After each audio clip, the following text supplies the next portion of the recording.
Picture a world without refrigerators. No ice, no cool storage, no way to keep meat from spoiling once the sun rose. In the 1600s, this was daily reality. Food rotted fast, hunger was constant, and survival meant outsmarting nature one meal at a time. European settlers arrived in the New World thinking they had the answers, but what they found would humble them completely. Across the dense forests and river valleys of North America, native communities were already using structures so advanced, so perfectly tuned to the environment, that even seasoned explorers couldn't comprehend how they worked. The smokehouse, a simple wooden building to the untrained eye, became a symbol of quiet genius. It could preserve hundreds of pounds of food for months without salt, ice, or complex tools. It was part science, part art, a living, breathing system of airflow, heat, and smoke balance that required no guesswork. When European settlers watched indigenous people hang fish, venison, and corn inside these smoky chambers, only to find them perfectly cured weeks later, disbelief turned to astonishment. Their own supplies spoiled in days, while the native smokehouses turned perishables into provisions that could last through brutal winters. It wasn't luck, it was design. The walls, vents, and choice of wood all worked together to create an environment that both cooked and protected, eliminating bacteria before anyone in Europe even understood what bacteria were. What began as curiosity soon became imitation. The settlers studied, borrowed, and built, but few ever matched the quiet perfection of the original. Today, we're uncovering how a seemingly humble structure outsmarted the elements, reshaped survival, and redefined what true innovation looks like. Subscribe now, because every day we bring history back to life. Long before settlers built their first cabins, the aroma of slow-burning wood drifted through the forests of North America. It wasn't a signal of distress, it was the smell of survival. Across rivers, plains, and coastal villages, native communities had already perfected one of the most effective preservation systems ever created: the smokehouse. Imagine the contrast. European ships arrived with barrels of salted meat, already beginning to rot from the long journey. Mold spread fast, flies found every crack, and what couldn't be eaten quickly was thrown away. Meanwhile, native families were preparing food that could last for seasons. Fish hanging in gentle layers of smoke, meat drying slowly above coals, each piece firm, rich, and safe to store. To outsiders, it looked simple: a wooden hut with a low fire inside. But the truth was far more sophisticated. Smokehouses were finely tuned environments that controlled heat, moisture, and airflow with remarkable precision. Openings were adjusted for the wind. Firewood was selected for its unique burn and flavor, and temperatures were managed so perfectly that food cured instead of burning. When European settlers first witnessed this, it challenged everything they thought they knew about preservation. Back home, they relied on salt, vinegar, or cold cellars. None of those methods matched the longevity or flavor achieved through smoke. What they were seeing wasn't just a structure. It was a system of engineering, biology, and environmental knowledge wrapped in simplicity. The smokehouse proved that innovation doesn't always wear the face of complexity. Sometimes it's built quietly, refined over generations until it needs no improvement. By the time the settlers began to imitate the design, the lesson was clear. Survival wasn't about invention. It was about understanding the world well enough to let it work for you. At first glance, a Native American smokehouse looked ordinary, a modest wooden structure with a small fire burning inside. But step closer, and you'd find design far ahead of its time. Every inch of the building served a purpose, tuned to a delicate balance of temperature, airflow, and chemistry. What looked like simplicity was, in truth, precision. The foundation began with placement. Smokehouses were built with wind direction and humidity in mind. Some were partially dug into the earth to stabilize temperature. Others sat near water for steady airflow. The walls were thick enough to retain warmth, but porous enough to breathe, often made from logs, clay, or woven wood sealed with mud. Inside, a shallow pit or stone hearth held the fire. But unlike the roaring blazes familiar to Europeans, these fires were small, smoldering, and deliberate. Different woods were chosen not for heat, but for the smoke they produced.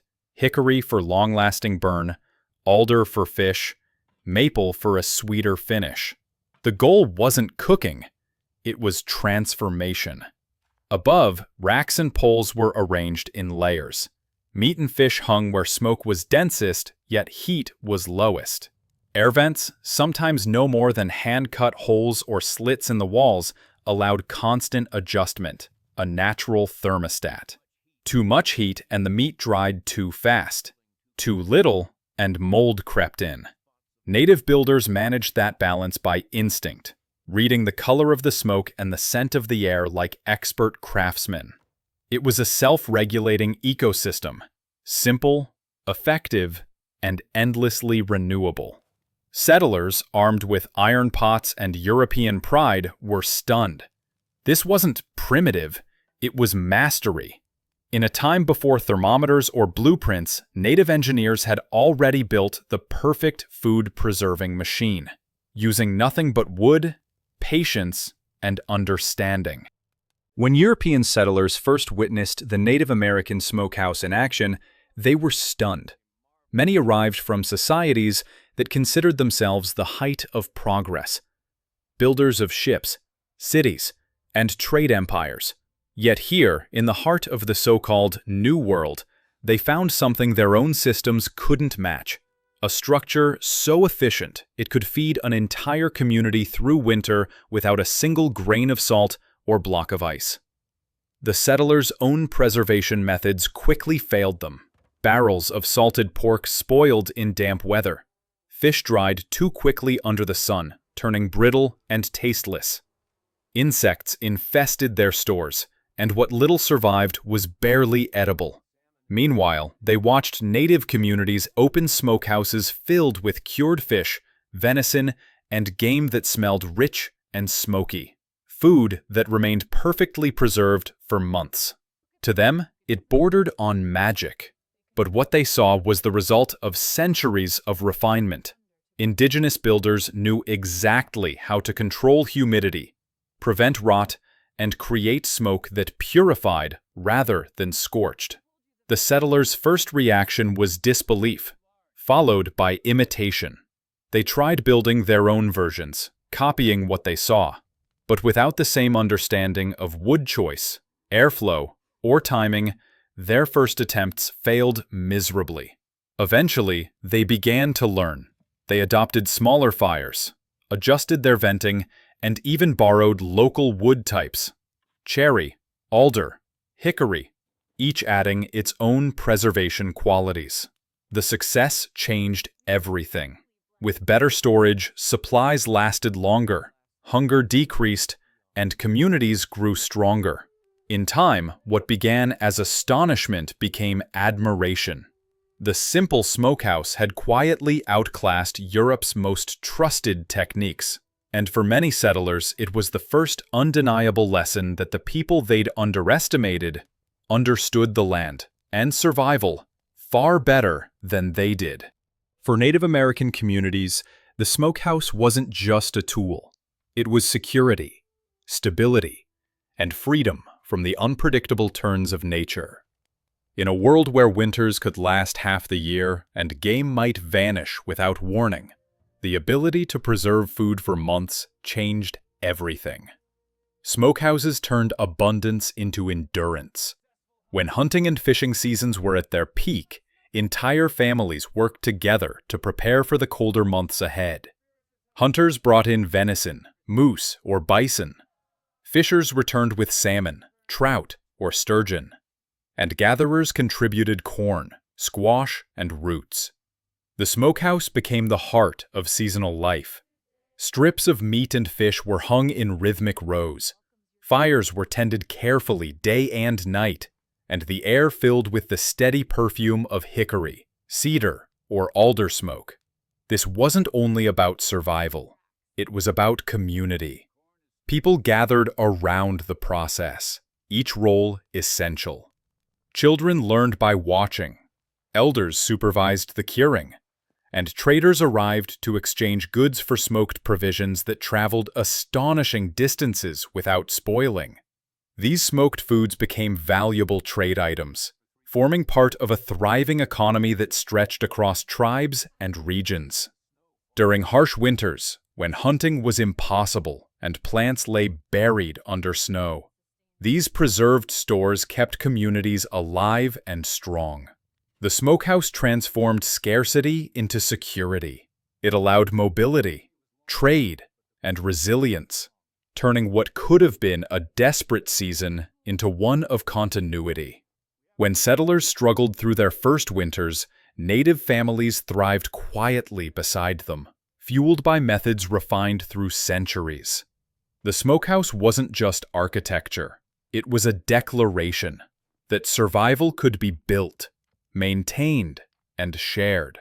It was technology born from necessity, perfected through observation, and sustained by cooperation. Every smokehouse was a reflection of its landscape, shaped not by luck, but by a precise understanding of how nature behaves. Whether built in the damp forests of the Pacific Northwest or the open plains of the Midwest, native builders adapted their designs to match the rhythm of the environment. The result was a network of regional variations, each perfectly tuned to local climate, wind, and terrain. In the northern woodlands, where cold air lingered and humidity was high, smokehouses were built low and compact. Thick logs and clay-sealed gaps held steady warmth while restricting moisture. Fires were kept small but constant, producing dense smoke that dried meat slowly and evenly.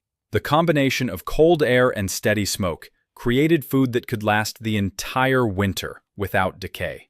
In coastal regions, where ocean winds carried salt and dampness, builders raised their smokehouses slightly off the ground to allow air circulation beneath. Cedar and alder, naturally resistant to rot, were chosen for construction. Their slow-burning wood produced clean smoke, ideal for curing salmon and shellfish without bitterness. In plains and desert areas where wind was stronger and humidity low, open-sided smoke racks were common. The focus wasn't on trapping smoke, but controlling airflow. Builders used grass, hide, or bark screens to diffuse heat, preventing meat from hardening too quickly. Each region's approach showed the same principle: build with the land, not against it. The environment wasn't an obstacle, it was part of the design. By mastering airflow, temperature, and timing, native engineers created smokehouses that worked year-round, with no waste, no excess, and no dependence on imported tools. What settlers saw as simple huts were in fact regional marvels, structures where weather, material, and purpose worked in perfect harmony. To European settlers, the smokehouse seemed designed for one purpose: preserving meat. But for Native Americans, it was part of a much larger system of resource management that reached far beyond food. The same smoke that cured venison and fish also protected, hardened, and transformed materials essential for daily life. Hides were smoked to waterproof them, giving durability to clothing, footwear, and storage bags. The steady exposure to cool smoke kept the leather supple while sealing it against moisture. Spears, bows, and wooden tools were sometimes hardened near low flames, strengthening them without brittleness. Even baskets and woven fibers were lightly smoked to resist insects and mold. Nothing about the process was wasteful. It was interconnected. Different kinds of wood produced distinct effects. Hickory gave a rich, clean burn. Willow produced a light smoke used for soft curing. Juniper added natural oils that repelled pests. Builders understood the chemistry without naming it, how certain resins, when burned, acted as natural preservatives or sealants. Some communities even used smokehouses for medicinal preparations. Herbs and roots were gently dried above coals, preserving their strength for use through the long winter. The controlled heat and smoke purified materials that would have spoiled in the open air. What Europeans mistook for primitive was in reality a complete ecosystem of design, one that balanced efficiency, sustainability, and practicality. The smokehouse was not an isolated structure, but part of a cycle where preservation, protection, and preparation all coexisted. It represented more than craftsmanship. It was a way of thinking. Every material, every flame, every wisp of smoke served a function. Through careful design and observation, native communities turned a simple shelter into a multi-purpose workshop. A quiet example of how survival and innovation could exist in perfect balance. Long before anyone in Europe could explain why food spoiled, Native Americans had already mastered the science of preventing it. They understood, through centuries of observation, how smoke interacted with air, moisture, and time. Without laboratories or instruments, they achieved something modern chemistry would take hundreds of years to fully define: controlled combustion. The fire inside a smokehouse was never about heat. It was about precision. Too much flame and the meat would cook or char. Too little and the food would rot. The goal was to produce a steady stream of cool smoke, a delicate mix of carbon compounds that coated food, sealing it against bacteria and decay. Builders knew how to achieve this balance intuitively.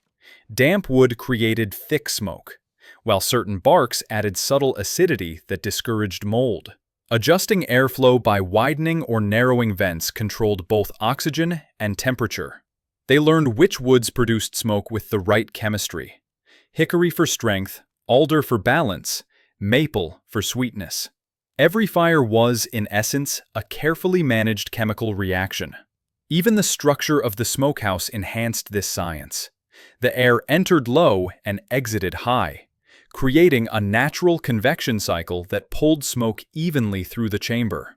This constant movement prevented stagnation, ensuring that the food dried uniformly without burning or spoiling. Europeans watched but didn't fully grasp what they were seeing. They copied the form but missed the function: the instinctive understanding of airflow, temperature, and chemical change. Centuries later, scientists would confirm what native builders already knew. Smoke not only dries food, it transforms it, altering its surface chemistry, eliminating bacteria, and locking in nutrients. What settlers dismissed as rustic was, in truth, one of the earliest examples of applied science, achieved through observation, patience, and perfect control of fire without flame. For many native communities, the smokehouse wasn't a solitary building tucked away in the woods. It was a gathering place, a heartbeat of daily life. The steady curl of smoke rising into the sky meant more than food preservation. It signaled cooperation, preparation, and the rhythm of the seasons. During harvest and hunting months, the area around the smokehouse came alive.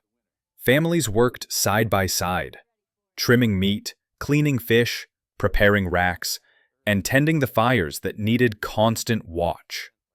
The work was demanding, but it was also social. Stories were told, songs shared, and skills passed down naturally through repetition and participation. Every generation learned not by lecture, but by presence. The smokehouse was also a marker of time. The first fires of autumn meant the start of preservation season, a reminder that the community was ready for the cold months ahead. When the final batches were hung and the fires burned low, It signaled abundance and security. The scent of smoke carried reassurance. The people were prepared. Trade often revolved around these spaces too. Travelers and neighboring groups arrived to exchange goods. Smoked fish for cornmeal, venison for herbs or pottery. What began as a necessity evolved into an economy. The smokehouse became both workshop and marketplace, sustaining connection between families and tribes. Even after the day's work ended, the fires often smoldered through the night. Their glow illuminated shared meals, quiet conversation, and laughter carried through the smoke-filled air. To outsiders, it was a simple building. But to those who lived by it, the smokehouse represented the cycle of community. Labor, knowledge, and care, woven together by the warmth of a slow-burning fire that never truly went out. Centuries after European settlers first encountered Native American smokehouses, their influence is still felt. Modern smokehouses, outdoor grills, and food preservation systems all owe a quiet debt to the designs indigenous builders perfected long ago. What was once dismissed as primitive has become a cornerstone of both modern culinary craft and sustainable engineering. The core principles remain unchanged. Control the temperature, manage airflow, and respect the materials.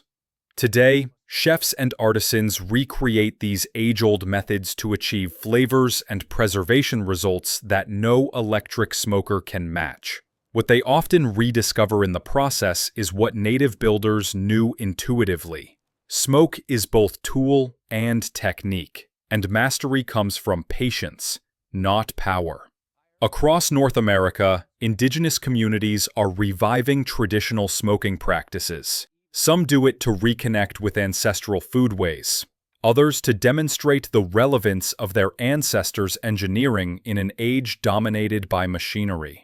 Workshops teach younger generations how to build clay-sealed smokehouses, select the right woods, and maintain the perfect slow burn.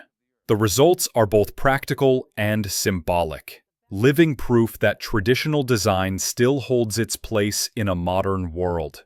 Environmental architects, too, have taken note.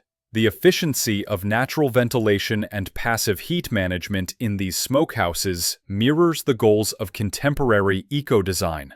No electricity, no waste, just equilibrium between human need and natural process. The settlers once saw smokehouses as curiosities. Now, the world sees them as case studies in sustainable innovation. Their legacy isn't trapped in the past. It lingers in every wisp of smoke rising from a homestead smoker or backyard pit. Each one is a quiet echo of the ingenuity that once stunned Europe. A reminder that the smartest designs aren't new at all. They're simply rediscovered. When the first European settlers arrived, they carried with them a belief that their way of life represented civilization's peak. But what they found in the New World quietly dismantled that confidence. The Native American smokehouse, unadorned, efficient, and brilliantly engineered, revealed a truth they couldn't ignore. The land's original inhabitants had already mastered survival, design, and balance in ways Europe had yet to imagine. For settlers accustomed to bulk storage, salt curing, and wasteful preservation, the smokehouse was a revelation. It used no iron fittings, required no external fuel, and yet could preserve vast amounts of food through entire seasons.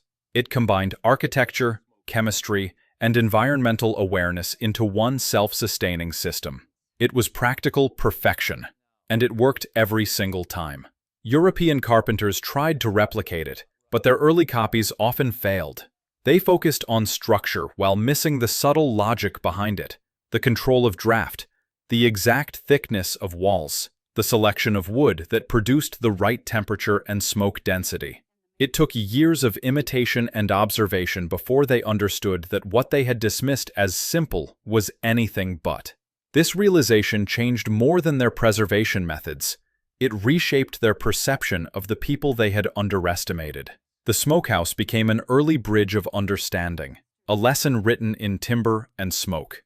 It showed that sophistication doesn't always come from complexity, but from precision born through time and necessity. Centuries later, that same design continues to outlast trends and technology.